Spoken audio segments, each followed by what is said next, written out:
हमारे इस YouTube channel के सेगमेंट फास्ट न्यूज में आप तमाम का इस्तकबाल है। इस वीडियो में आप देख सकते हैं कम मिनटों में बहुत ज्यादा खबरें। तो आइए शुरू करते हैं वीडियो को और देखते हैं आज की ताजा तरीन खबरें। दिलसुखनगर बम धमाका केस के 5 मुलजिमीन को सजाए मौत। तेलंगाना हाईकोर्ट ने सजा कम करने मुलजिमीन की दरख्वास्त कर दी मुस्तरद। मुल्क भर में सनसनी फैलाने वाले हैदराबाद के दिलसुखनगर जोड़ा बम धमाकों के मुकदमे में मंगल के रोज तेलंगाना हाईकोर्ट ने एक अहम फैसला सुनाया। अदालत ने निचली अदालत यानी NIA की खुसूसी अदालत की जानिब से दी गई सजाए मौत को बरकरार रखते हुए 5 मुजरिमों की अपीलों को मुस्तरद कर दिया, जिन्होंने अपनी सजाओं को मनसूख करने की दरख्वास्त दी थी। हाईकोर्ट ने NIA अदालत के फैसले की तौसीक की। ये धमाके 21 फरवरी 2013 को हैदराबाद के दिलसुखनगर इलाके में बस स्टॉप और मिर्ची पॉइंट के करीब पेश आए थे, जिनमें 18 अफराद हलाक और 131 जख्मी हुए थे। इस केस में मरकजी मुलजिम मोहम्मद रियाज उर्फ रियाज भटकल ताहल मफरूर है, जबकि बाकी 5 मुलजिमान असदुल्ला अख्तर उर्फ खुदा, ज़ियाउर रहमान उर्फ विकास, मोहम्मद तहसीन अख्तर उर्फ हसन, यासिन भटकल उर्फ शाहरुख और एजाज शेख उर्फ समर उर्फ साजिद को 13 दिसंबर 2016 को NIA अदालत ने सजाए मौत सुनाई थी। NIA अदालत के फैसले की तौसीक के लिए मुकदमा हाईकोर्ट में पेश किया गया और मुलजिमीन ने इस सजा के खिलाफ अपीलें भी दायर की। जस्टिस के लक्ष्मण और जस्टिस P श्री सुधा पर मुश्तमिल बेंच ने तकरीबन 45 दिनों तक समाअत के बाद अपना फैसला महफूज रखा और आज NIA अदालत के फैसले की तायद करते हुए मुजरिमों की अपीलें खारिज कर दी। शहर में 12 अप्रैल को हनुमान रैली, पुलिस के वसीतर इंतजामात। शहर में 12 अप्रैल को होने वाले हनुमान रैली के लिए पुलिस के सख्त इंतजामात किए जा रहे हैं। कमिश्नर पुलिस हैदराबाद CV आनंद ने आज एक जायजा इजलास तलब किया और शहर के तमाम इंस्पेक्टरान ने पुलिस से वीडियो कॉन्फ्रेंस की। कमिश्नर पुलिस ने अहदेदारों को हिदायत दी है कि वो अपने हुदूद के हसास इलाकों का अमलन मुहासरा कर लें और उन इलाकों में ज़्यादा पुलिस फोर्स बिलखुसूस स्पेशल पुलिस की तैनाती अमल में लाई जाए। उन्होंने कहा कि साबिक़ा तजर्बात को देखते हुए हसास और इंतहाई हसास इलाकों में सख्त चौकसी इख्तियार की जाए। उन्होंने कहा कि किसी भी किस्म की शरंगेजी को बर्दाश्त नहीं किया जा सकता। रैली में जो गौलीगोड़ा राम मंदिर से ताड़बन हनुमान मंदिर तक बराहे बाइबल हाउस गुजरेगी, सख्त नजर रखी जाएगी और हर इंस्पेक्टर को अपने हुदूद में छोटी रैलियों पर भी चौकस रहना होगा। उन्होंने बताया कि रैली में DJ सिस्टम के इस्तेमाल से दूर रहने ऑर्गेनाइजर्स को हिदायत दी गई है, ताकि रैली में शरीक अफराद और दिगर शहरियों को मुश्किलात पेश न आ सकें। कमिश्नर पुलिस ने कहा कि ऑर्गेनाइजर्स को पाबंद किया गया है कि रैली के दौरान आतिशबाजी और रंगों का इस्तेमाल न किया जाए और जुलूस और रैली में इश्तियाल अंगेज बैनर्स और नारों से बाज रहने पाबंद कर दिया गया है। उन्होंने बताया कि बगैर पुलिस की इजाजत ड्रोन का इस्तेमाल नहीं किया जा सकता। उन्होंने शहरियों से दरख्वास्त की है कि वो सोशल मीडिया की अफवाहों पर तवज्जो ना दें। उन्होंने बताया कि सोशल मीडिया पर पुलिस की खुसूसी नजर है। कमिश्नर पुलिस ने अहदेदारों को पाबंद किया कि वो रैली की वापसी पर ज्यादा चौकस रहें और साबिक़ा वाक़यात और तजर्बात से मनसूबा साजी करें। वाज़ेह है कि रामनवमी जुलूस के दौरान भी पुलिस ने ऐसी पाबंदियों और चौकसी का दावा किया था, लेकिन जुलूस में शर अंगेजी और इश्तियाल अंगेजी के अलावा DJ भी जारी रहा। पुलिस को चाहिए कि वो उसूल और पाबंदियों पर सख्ती से अमल को यकीनी बनाएं। हैदराबाद में 10 अप्रैल को गोश्त की दुकानें बंद रखने की हिदायत। कमिश्नर बल्दिया के अहकाम के मुताबिक 10 अप्रैल को महावीर जयंती के ज़िमन में JHMC हुदूद के स्लॉटर हाउस और मीट एंड बीफ की गोश्त की रिटेल दुकानात बंद रहेंगे। कमिश्नर अहदेदारों को हिदायत दी गई है कि वो मज़कूरा अहकाम के रिफाज को यकीनी बनाने के लिए ज़रूरी इक़दाम करें। JHMC के कमिश्नर LM बर्ती ने इस ज़िमन में अहकाम जारी करते हुए हैदराबाद, साबराबाद और रच्चाकुंडा के पुलिस कमिश्नर्स को हिदायत दी है कि इस दिन शहर भर में मुर्गी, बकरे, बैल, मछली और दिगर गोश्त की दुकानें बंद रहें। यह फैसला जैन बरादरी के मजहबी जज्बात और उनके अहिंसा यानी अदम तशद्दुद के उसूल का एहतराम करते हुए लिया गया। JHMC ने दुकानदारों से अपील की है कि वो इस दिन अपनी दुकानें अज़खुद बंद रखें और मजहबी हम आहंगी में अपना ताउन पेश करें। हैदराबाद में झीलों की FTL का तयन, खुसूसी ऐप की तैयारी। हैदराबाद में झीलों के FTL के तयन के सिलसिले में Hyderabad disaster response and asset monitoring and production agency यानी हैड्रा एक खुसूसी ऐप तैयार कर रहा है। हैड्रा कमिश्नर रंगनाथ ने बताया कि लेक इन्यूमरेशन के नाम से ये ऐप बनाया जा रहा है। उन्होंने कहा कि अगर FTL का तयन मुकम्मल हो जाए तो शहर में झीलों से मुतल्लिक़ कई मसाइल काफ़ी हद तक हल हो जाएंगे। रंगनाथ ने हुक्काम को हिदायत दी है कि इस अमल को जल्द अज जल्द मुकम्मल किया जाए। उन्होंने कहा कि मुतल्लिक़ा महकमों से जमा करदा मालूमात के साथ साथ तकनीकी महारत का इस्तेमाल करते हुए FTL का तयन किया जा रहा है और इस दौरान अवाम से भी एतराज़ात वसूल किए जाएंगे। इस मकसद के लिए ऐप में अवामी एतराज़ात दर्ज करने के लिए एक अलग कॉलम मुख्तस किया जाएगा। रंगनाथ ने वजाहत की है कि एक तरफ मिट्टी भरने और दूसरी तरफ गंदे पानी के मुसलसल झीलों में आने से FTL की हदें तब्दील हो रही है। उन्होंने कहा कि FTL का तयन दही, रेवेन्यू, HMDA, JHMC, आबपाशी, सर्वे ऑफ इंडिया के रिकॉर्ड्स के साथ साथ NRSC की सैटेलाइट तस्वीर की मदद से किया जा रहा है। उन्होंने बताया कि खुसूसी तौर पर माहिरीन की एक कमेटी तश्कील दी गई है ताकि किसी भी किस्म की शुबहात या गलत फहमियों की गुंजाइश बाकी ना रहे। तेलंगाना में जायदादों का रजिस्ट्रेशन होगा आसान, 10 से 15 मिनट में होगा रजिस्ट्रेशन। 10 अप्रैल से अमलावरी होगी। तेलंगाना में प्रॉपर्टीज़ के रजिस्ट्रेशन का अमल अब मज़ीद आसान हो जाएगा और 10 से 15 मिनट में जायदादों के रजिस्ट्रेशन का अमल मुकम्मल कर लिया जाएगा। रियासती वज़ीर माल मिस्टर P श्रीनिवास रेड्डी ने बताया कि रियासती हुकूमत की जानिब से जायदादों के रजिस्ट्रेशन को आसान बनाने के सिलसिले में किए गए इक़दाम के बाद रियासत भर में 22 सब रजिस्ट्रार दफातर में तजर्बाती असास पर इस अमल को शुरू किया जा रहा है और जारी महीने 10 तारीख से यह सहूलत शहरियों के लिए दस्तयाब रहेगी। प्रॉपर्टीज़ के रजिस्ट्रेशन रजिस्ट्रेशन के लिए अब शहरियों को तवील इंतजार करने की जरूरत नहीं रहेगी, बल्कि वो स्लॉट बुक करवाते हुए SRO के दफातर पर अंदरून 10 से 15 मिनट में रजिस्ट्रेशन के अमल को मुकम्मल कर सकते हैं। मिस्टर पी श्रीनिवास रेड्डी ने कहा कि रियासत तेलंगाना में हुकूमत जायदादों के रजिस्ट्रेशन के मामले में शफाफियत पैदा करने और बदउनवानियों और रिश्वत से पाक तरीक़ेकार इख्तियार करने के लिए कई इक़दाम किए जा रहे हैं और इन इक़दाम के तौर पर ही हुकूमत के महकमे माल की जानिब से तजर्बाती असास पर स्लॉट बुकिंग के जरिए रजिस्ट्रेशन के अमल को यकीनी बनाने के इक़दाम किए जा रहे हैं और 10 अप्रैल से शुरू होने वाले इस अमल के मुस्बित नताइज की सूरत में रियासत भर में यह अमल शुरू किया जाएगा। शहर हैदराबाद के अलावा बाज़ दीगर सब रजिस्ट्रार दफातर में शुरू होने वाले इस अमल के बाद 40 से 50 मिनट में पूरा किया जाने वाला जायदाद के रजिस्ट्रेशन का अमल महज अब 10 से 15 मिनट में मुकम्मल कर लिया जाएगा। JNTUH के बैकलॉग्स के लिए वन टाइम चांस का ऐलान। जवाहरलाल नेहरू टेक्नोलॉजिकल यूनिवर्सिटी हैदराबाद यानी JNTUH की जानिब से JNTU से मुल्हिका कॉलेजेस के ऐसे तलबा के लिए जिन्होंने उनके एकेडमिक टर्म को मुकम्मल किया लेकिन डिग्री हासिल करने के लिए तमाम ज़रूरी मज़ामीन में कामयाबी हासिल नहीं की है, एक वन टाइम मौका का ऐलान किया गया है। JNTUH की जानिब से पीर को किए गए ऐलान के मुताबिक स्पेशल सप्लीमेंट्री एग्जाम्स तमाम कोर्सेज के तलबा के लिए मई और जून 2025 में मुनक़िद होंगे। इन एग्जाम से मुताल्लिक़ मज़ीद तफसीलात और दरख्वास्त फॉर्म्स यूनिवर्सिटी की वेबसाइट JNTUH.ac.in पर दस्तियाब है। तेलंगाना में 91 लाख खानदानों पर महंगे गैस सिलेंडर का असर, 39 लाख महालक्ष्मी स्कीम के इस्तेफादा कुनिंदगान को राहत। मरकज़ी हुकूमत की जानिब से LPG गैस सिलेंडर की कीमत में 50 रुपये का इजाफा किए जाने के बाद रियासत तेलंगाना में लाखों सारिफिन पर इसका बराह रास्त असर पड़ने वाला है। फिलवक्त हैदराबाद में 14.2 किलो की गैस सिलेंडर की कीमत 855 रुपये है, जो अब बढ़कर 905 रुपये हो जाएगी। रियासत में जुमला 130 लाख गैस सारिफिन है, जिनमें से सिर्फ 39 लाख अफराद को रियासती हुकूमत की महालक्ष्मी स्कीम के तहत राहत हासिल है। इस स्कीम के इस्तेफादा कुनिंदगान को हुकूमत फी सिलेंडर सिर्फ 500 रुपये में फराहम कर रही है, जबकि बाकी 405 रुपये वो खुद बर्दाश्त कर रहे हैं। रियासत में 11 लाख उज्ज्वला स्कीम के सारिफिन भी मौजूद है, मगर उन्हें कीमतों में इजाफे का सामना करना पड़ेगा क्योंकि मरकजी स्कीम के तहत कोई इजाफी सब्सिडी नहीं दी जा रही है।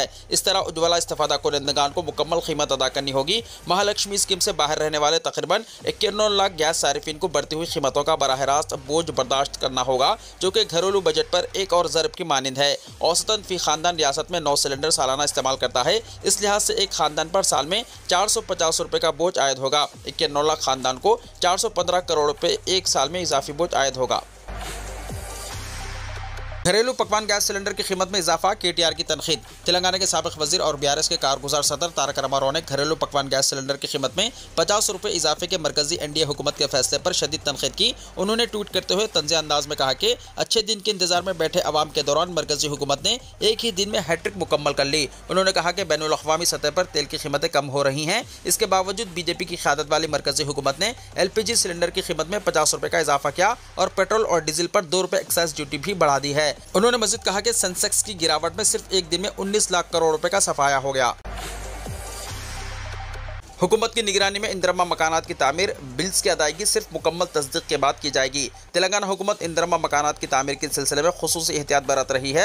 मकानात की तामीर और बिलों की अदायगी के अमल में किसी भी किस्म की बेज़ाब्तियों को रोकने के लिए सख्त इक़दाम किए जा रहे हैं। हुकूमत ने हिदायत दी है कि इस्तेफादा कुनिंदगान को लाजमी तौर पर 400 मुरब्बा फीट या इससे ज़ायद रकबे में मकानात तामीर करने होंगे। सिर्फ मकानात की तामीर मुकम्मल करने के बाद ही बिलों की अदायगी की जाएगी। हुकूमत को इंदिरमा मकानात की तामीर में बेकायदगियों की शिकायत सामने आई थी, जिसके पेश नज़र रियासती हुकूमत इस बार किसी किस्म की बदउनवानी की गुंजाइश न छोड़ने के लिए सख्त इंतजाम कर रही है।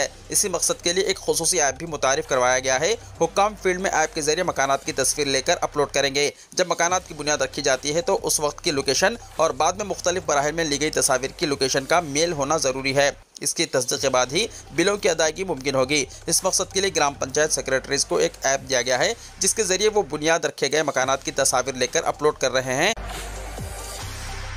शहर और अजला में तेज बारिश की पेशकासी। दोनों शहरों हैदराबाद और सिकंदराबाद में मौसमी तब्दीली के आसार पाए जाने लगे हैं और महकमे मौसमियात की जानिब से जारी की जाने वाली पेशकासी में कहा गया है कि तेलंगाना के कई अजला बशुमुल शहर हैदराबाद और सिकंदराबाद के कई हिस्सों में 8 अप्रैल की शाम से मौसलाधार बारिशों का सिलसिला शुरू होगा, जो कि आइंदा 3 दिन के दौरान वक्फे से जारी रहेगा। महकमे मौसमियात के मुताबिक खलीज बंगाल में हवा के दबाव में कमी की वजह से साहिली अजला में बारिश के इम्कान हैं और इनका असर शहर हैदराबाद पर भी होगा। माहिरीन मौसमियात के मुताबिक 3 से 4 दिन के दौरान दोनों शहरों हैदराबाद हैदराबाद और सिकंदराबाद में मतला अबार आलूद रहेगा, लेकिन दर्जा हरारत में कोई गिरावट रिकॉर्ड नहीं की जाएगी, बल्कि रुतूबत में होने वाले इजाफे के नतीजे में गर्मी की शिद्दत में इजाफा रिकॉर्ड किया जा सकता है। महकमा मौसमियात की जानिब से जारी करदा नोटिफिकेशन में कहा गया है कि 8 अप्रैल की शाम से दोनों शहरों हैदराबाद और सिकंदराबाद के अलावा नवाही और मुजाफाती इलाकों में बारिश के इम्कान पाए जाते हैं। 7 अप्रैल की रात देर गए शहर हैदराबाद के अलावा मुजाफाती इलाकों में अचानक आंधी और तेज हवाएं रिकॉर्ड की गई, जबकि बारिश के आसार बिल्कुल भी नहीं थे। लेकिन माहिरीन मौसमियात के मुताबिक 8 अप्रैल की शब से शहर और नवाही इलाकों के साथ साथ अजला में भी बारिश के आसार हैं। मरकज ने MMTS की तोसी को मंजूरी दे दी। हैदराबाद के शहरियों के लिए वजीर रेलवे अश्विनी विष्णु ने खुशखबरी सुनाई है। MMTS की तोसी को मरकजी हुकूमत ने मंजूरी दे दी है। वजीर रेलवे ने ऐलान किया है कि तवील अरसे से मुसाफिरीन और अवामी नुमाइंदे जिस तोसी का मुतालबा कर रहे थे, इसे मद्देनजर रखते हुए मरकज ने यह फैसला लिया है। उन्होंने हाल ही में पार्लियामेंट में कहा कि हैदराबाद शहर हुदूद में 102.4 किलोमीटर तवील 6 रास्तों पर नई रेलवे लाइनों और फलकनुमा टू उम्दानगर जैसे अहम इलाकों में डबलिंग की तामीराती काम किए जा रहे हैं। उन्होंने कहा कि इन कामों को तकरीबन 1169 करोड़ रुपए के तखमीनी लागत से अंजाम दिया जाएगा।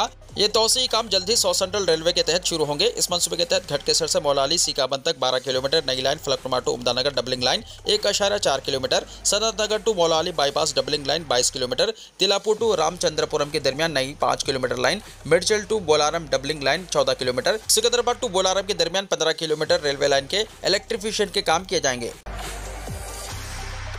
वक्फ तरमीमी कानून के खिलाफ मौलाना आज़ाद नेशनल उर्दू यूनिवर्सिटी में तलबा का एहतजाज। All India Muslim personal law board की जानिब से दी गई मुल्कगीर अपील के तनाजुर में मौलाना आज़ाद नेशनल उर्दू यूनिवर्सिटी या नुमानों के सैकड़ों तलबा ने पीर के रोज़ जामिया के अहाते में जमा होकर हालिया वक्फ तरमीमी एक्ट के खिलाफ पुरजोर एहतजाज दर्ज कराया। तलबा ने इस कानून को मुस्लिम मुखालिफ और जानिबदाराना करार दिया। ये एहतजाज AUSF, fraternity movement, students Islamic organisation यानी SIO और गर्ल्स इस्लामिक ऑर्गेनाइजेशन यानी GIO जैसी तलबा तंजीमों के इश्तराक से मुनक़िद हुआ, जो कि मुसलमानों के मजहबी और फलाही इदारों पर रियासती मदाखिलत और उनकी खुद मुख्तारी के खात्मे के खिलाफ एक मुत्तहदा मौक़िफ़ की हैसियत रखता है।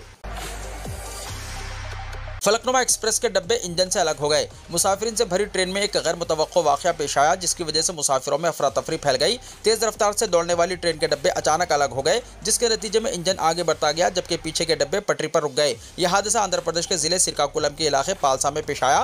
तफसीलात के मुताबिक सिकंदराबाद रेलवे स्टेशन से रवाना होने वाली Falaknuma super fast express train अपनी मंजिल की तरफ जा रही थी। इस दौरान जब ट्रेन पालसा के मुजाफाती इलाके के करीब पहुंची, कई डब्बे अचानक अलग हो गए और पटरी पर रुक गए। चूंकि लोको पायलट को फौरन इस बात का इल्म नहीं हो सका, इंजन और इससे जुड़े कुछ डब्बे काफी दूर तक चले गए। इधर पटरी पर रुकने वाले डब्बों में मौजूद मुसाफिरों ने फौरन रेलवे हुक्काम को इत्तला दी, जिसके बाद ओहदेदार फौरी तौर पर मौके पर पहुंच गए। रेलवे हुक्काम ने फौरी कार्रवाई करते हुए इंजन को वापस बुलाया और अलग हुए डब्बों को दोबारा ट्रेन से जोड़ने का अमल शुरू किया। इसके साथ ही ये तहकीकात भी की जा रही है कि ये डब्बे ट्रेन से कैसे अलग हुए। मुल्क भर में नया वक्फ कानून नाफिज हो गया। मुल्क भर में वक्फ तरमीमी कानून कल मंगल से नाफिज हो चुका है। मरकजी हुकूमत ने एक नोटिफिकेशन जारी करते हुए इस बात का ऐलान किया।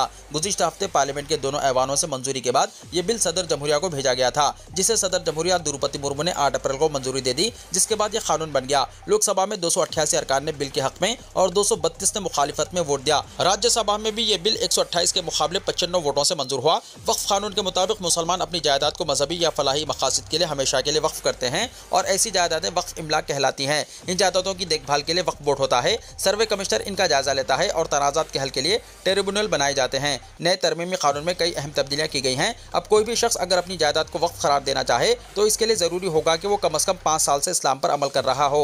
वो जायदाद मुकम्मल तौर पर इसकी अपनी मिल्कियत होनी चाहिए। वक्फ बाई यूज़र की शक को ख़त्म कर दिया गया है। वक्फ बोर्ड में 2 गैर मुस्लिम अरकान को शामिल करना भी ज़रूरी होगा। अब ट्रिब्यूनल का फैसला हतमी नहीं समझा जाएगा। मुतासरा फ़र्क 90 दिन के अंदर हाई कोर्ट में अपील कर सकता है। इसके अलावा वक्फ बोर्ड अब किसी जायदाद को एक तरफा तौर पर वक्फ करार नहीं दे सकता।